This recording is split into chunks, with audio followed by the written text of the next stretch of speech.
We may be in the 21st century, but are we living in a gender-equal society yet? That's the question being asked ahead of International Women's Day tomorrow. Many women find it difficult to succeed in a male-dominated business world. But joining me now is one woman who has managed to shatter the glass ceiling in the South African short-term insurance industry. Christelle Coleman is Managing Director of Elite Risk Acceptances. Welcome, Christelle, and happy International Women's Day for tomorrow. Thanks for your time this afternoon.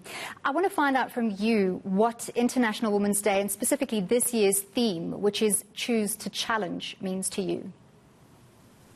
I think shattering the glass ceiling is a bit of an extreme statement. I would love to do that, but we still have a long way to go.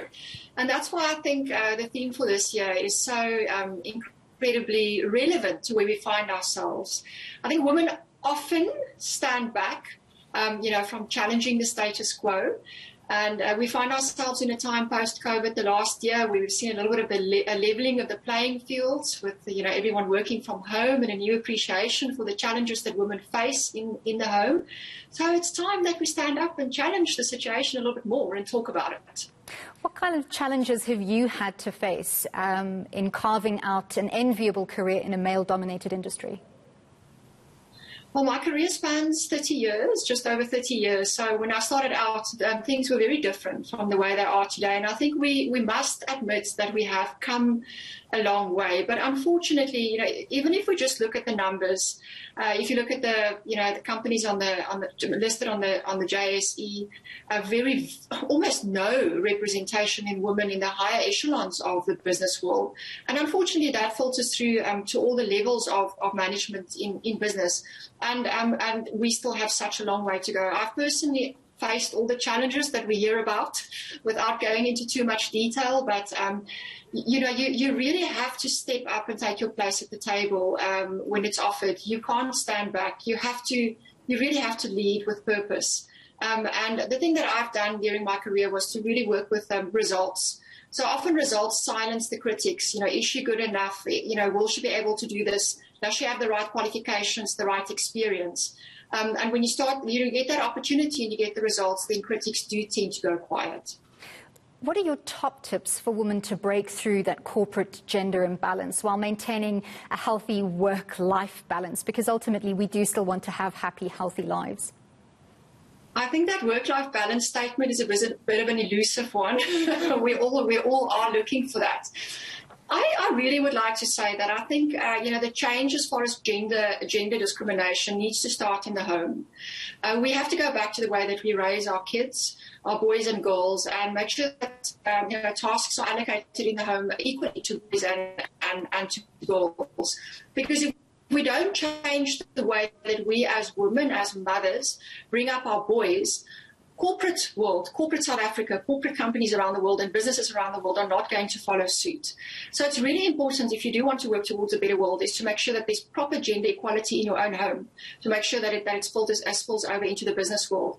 As far as, getting the balance in my own life, I tend to focus a lot on planning and structuring my time.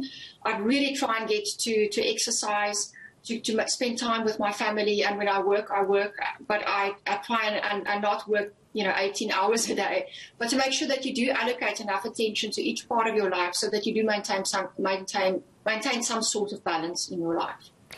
To start a business, you need capital in many cases, but many women have to break through not only the gender barrier, but also that financial barrier to access opportunities.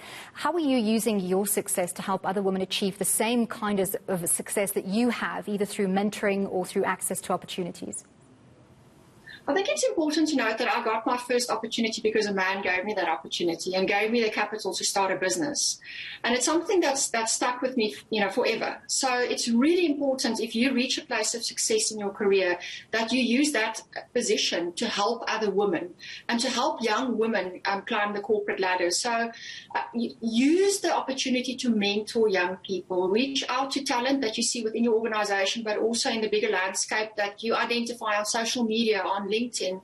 And if you see someone that you think you can help, reach out to that person. And it doesn't have to be hours and hours out of every week. Often it's just a coffee chat over 45 minutes, and you can help someone set them off on a completely new path and direction in their careers and achieve success. And it's really important if someone reaches out to you, if a woman reaches out to you to say, young woman, she wants to talk to you about making certain decisions, that you give her that time. We all have a bit of time in our lives, and giving back, I really, really believe, is what makes the difference. We have to complete that circle. Absolutely. I couldn't agree with you more.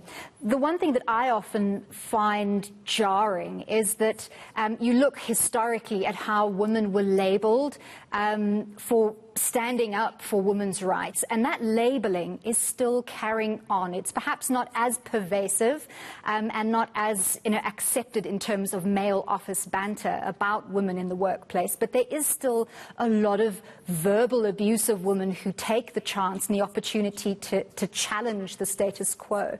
What would you say to men in the workplace about accepting women's equality and to promote that? I would rather like to leave a message with a woman in the workplace. And this is, don't be intimidated by the patriarchy and, as they say, the toxic masculinity that you would often come across.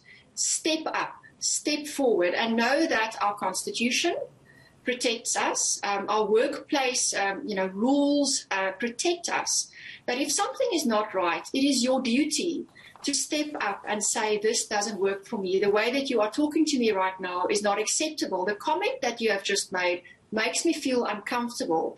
It's really important, and it's easy for me to stand here at almost 50 and say this because I've managed to find the strength to do that during my career. But I still also step back. So it's really a message that I would like to share with my fellow women in business is don't be afraid. You can make your stand without being aggressive. It's one of the major benefits that we bring to the table is the ability to express ourselves without bringing aggression. But make sure that you bring that message across when you don't feel comfortable. And if it's extreme, take action. Because if you don't take action, you're just leaving the door open for another woman to be on the receiving end of that negative narrative. Well, once again, thanks very much for speaking to us on the eve of International Women's Day. That was Christelle Coleman, Managing Director of Elite Risk Acceptances.